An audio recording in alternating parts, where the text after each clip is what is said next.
नमस्कार मैत्रिणींनो, प्रिया क्रिएशनमध्ये आपल्या सगळ्यांचं मनापासून स्वागत। आजच्या व्हिडिओमध्ये मी तुम्हाला 30 साइजच्या कटोरी ब्लाउजचं कटिंग अगदी सोप्या पद्धतीने कसं करायचं हे सांगणार आहे।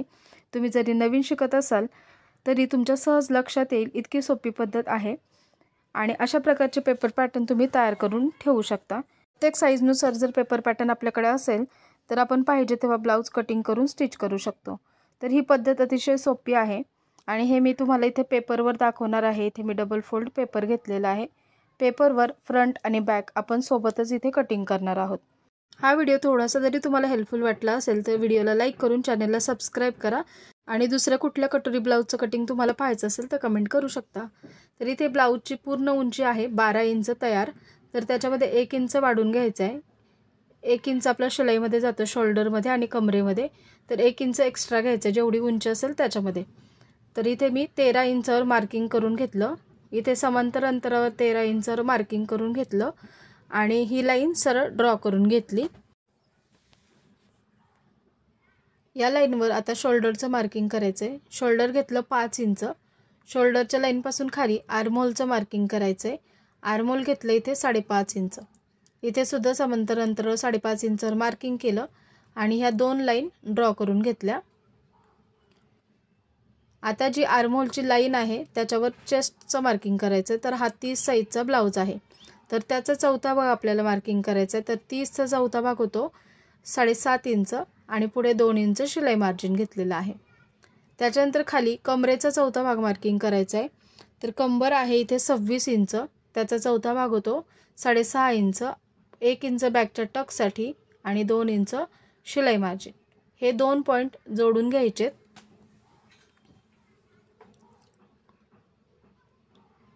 हे 2 पॉइंट जोडून झाल्यानंतर इथे आर्महोलचं मार्किंग करायचं फ्रंटच्या मुंड्याचं आणि बॅकच्या मुंड्याचं।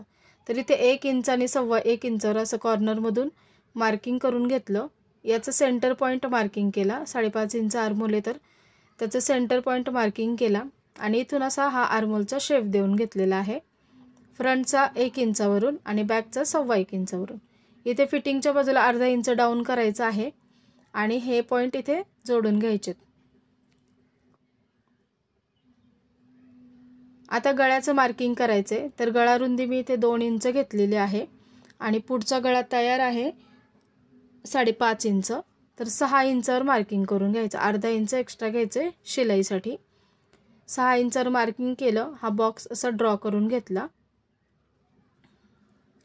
आणि याच्यामध्ये गळ्याचा गोल आकार देऊन घेतलेला आहे। आता योकपट्टीचं मार्किंग करायचंय। तर इथे जी फिटिंगची बाजू आहे त्या साइडला 2.5 इंचावर मार्किंग केलंय आणि ही जी बाजू आहे हुकायची तिकडे सुद्धा 2.5 इंचावर मार्किंग केलं आणि सरळ लाईन ड्रॉ करून घेतली।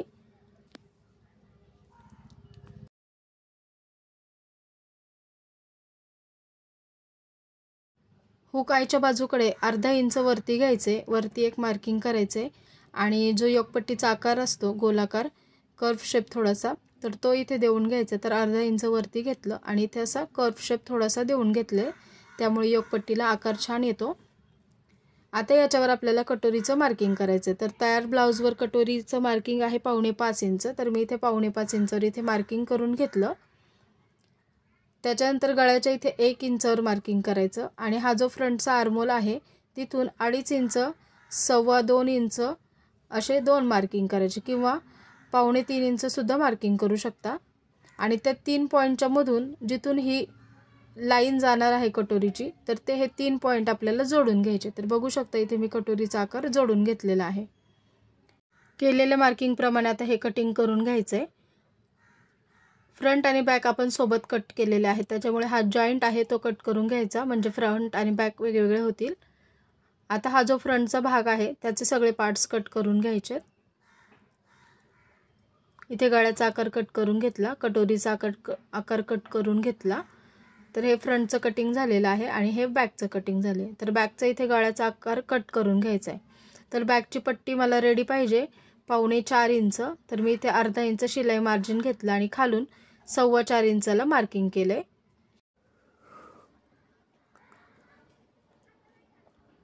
तर इथे बॉटमला गळा रुंदी तुम्ही 2 इंच 2.5 इंच किंवा 2.25 इंच घेऊ शकतात. जास्त पसरट गळा हवा असेल तर 2.25 इंच घ्या.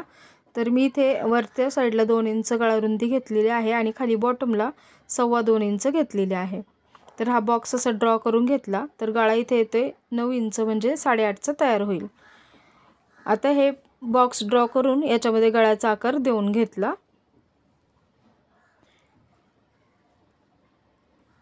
हे कटिंग करून घेतलं गळ्याचा जसा आकार आहे त्याप्रमाणे आणि हा ठेवताना अस्तरवर बंद बाजूकडे ठेवायचा आहे गळ्याचा भाग, म्हणजे मागचा भाग आपला व्यवस्थित तयार होईल.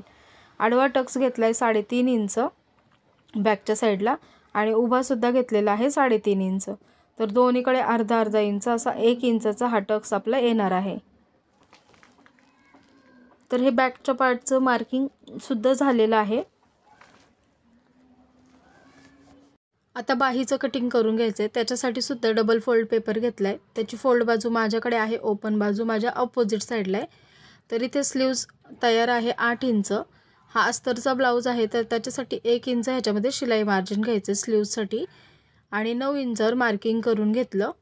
इथे समांतर अंतरावर टेप ठेवला, तिथे सुद्धा 9 इंचवर मार्किंग करून ठेवलं.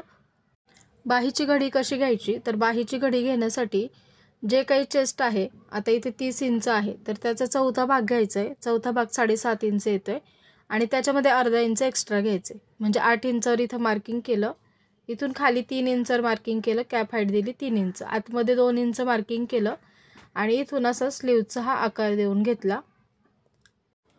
त्याच्याच आतमध्ये अर्धा ते पाऊण इंच आतमधून एक दुसरा आकार देऊन घ्यायचा आहे, फ्रंटच्या आर्मोलसाठीचा येणार आहे हा. त्याच्यानंतर खाली दंडघेर घ्यायचा आहे.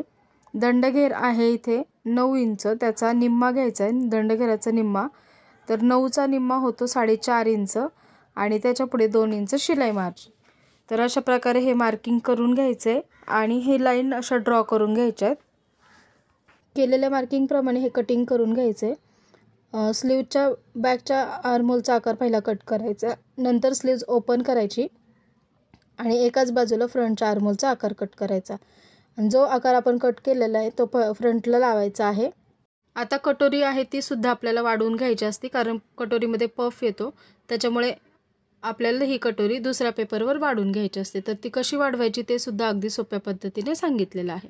तर इथे मी हा एक पेपर घेतलेला आहे आणि त्याच्यावर ही जी कटोरी आपण कटिंग केली पहिल्यांदा ती ठेवून घेतली आणि ती आहे तशीच ड्रॉ करून घेतली.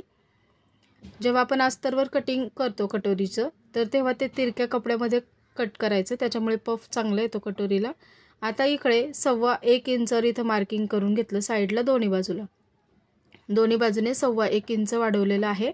आता ही जी कटोरी होती ती होती 4.25 इंचाची, तर त्याचा सेंटर मार्किंग केला. तर इथे 2.5ला एक लाईन कमी असं सेंटर येतं, तर इथे सेंटरचं मार्किंग केलं. खाली 1.5 इंचवर मार्किंग केलं. आता हे पॉईंट्स आपल्याला जोडून घ्यायचे. तर बघू शकता इथे असं हा पॉईंट इथे जोडून घेतला, हा पॉईंट इथे जोडून घेतला आणि हा पॉईंट इथे जोडून घेतला. तर असे हे 3 पॉईंट जोडून झाल्यानंतर जिथे आपण कटोरी जोडणार आहे त्या भागाला थोडं थोडं मार्जिन एक्स्ट्राचं घ्यायचं इथे. तर इथे साधारणतः 3 लाईन टेपच्या जेवढ्या आहेत तेवढं मार्किंग इथे सुरुवातीला वाढवायचं आणि हळूहळू हा पॉईंट खाली 1.25 इंचाचा जो पॉईंट आहे तिथपर्यंत गोलाकार शेपमध्ये जोडून घ्यायचं. तर बघू शकता खूप सोप्या पद्धतीने ही कटोरी जी आहे आपली ती ड्रॉ करून झालेली आहे. आता केलेल्या मार्किंगप्रमाणे ह्याला कटिंग करून घ्यायचं. कटोरीला सेंटरला बरोबर असं फोल्ड करून 1.25 इंच आडवा आणि 2.5 इंच उभा असा टक्स कटोरीला घ्यायचा आहे. तर हे कटोरीचं सुद्धा मार्किंग झालेलं आहे. आता ही कटोरी वापरायची नाही आपल्याला पहिली, आता ही जी वाढवलेली कटोरी आहे तीच आपल्याला वापरायची आहे. तर असे हे सर्व पार्ट माझे कटिंग करून झालेत. आता स्लीव्ज आहे तशीच ठेवायची आहे, कटोरीसुद्धा आहे तशीच अस्तरवर ठेवायची आहे, बॅक पार्ट आणि साईड पार्टसुद्धा आहे तसंच ठेवायचं आहे. याच्यामध्ये अजून एक बदल करायचा असतो आपल्याला, तो म्हणजे फ्रंट आणि बॅक आपण सोबत कट केले, त्याच्यामुळे योकपट्टीमध्ये आपल्याला अजून एक्स्ट्राचं मार्जिन घ्यायला लागतं कारण योकपट्टीला 2 बाजूने शिलाई येते. तर त्यासाठी अर्धा इंच एक्स्ट्रा मार्जिन आपल्याला इथे घ्यायचं असतं. तर खालच्या बाजूने अर्धा इंच एक्स्ट्रा वाढवून घ्यायचे आहे जेव्हा आपण ती अस्तरवर कटिंग करतो. एवढाच फक्त आता चेंज ह्याच्यामध्ये करायचं आहे. बाकी आहे तसे पार्ट सगळे ठेवायचे आहेत आणि कटिंग करायचं आहे. तर ही पद्धत तुम्हाला कशी वाटली कमेंटमध्ये नक्की सांगा. व्हिडिओ आवडला तर लाईक करा. असेच नवीन शिवणकामाचे व्हिडिओ पाहण्यासाठी चॅनलला सबस्क्राईब करा आणि जर तुम्हाला दुसरं कोणत्या कटोरी ब्लाऊजची कटिंग पाहायची असेल तर कमेंटमध्ये सांगू शकता. पुन्हा भेटू अशाच एका नवीन आणि युजफुल व्हिडिओमध्ये. धन्यवाद.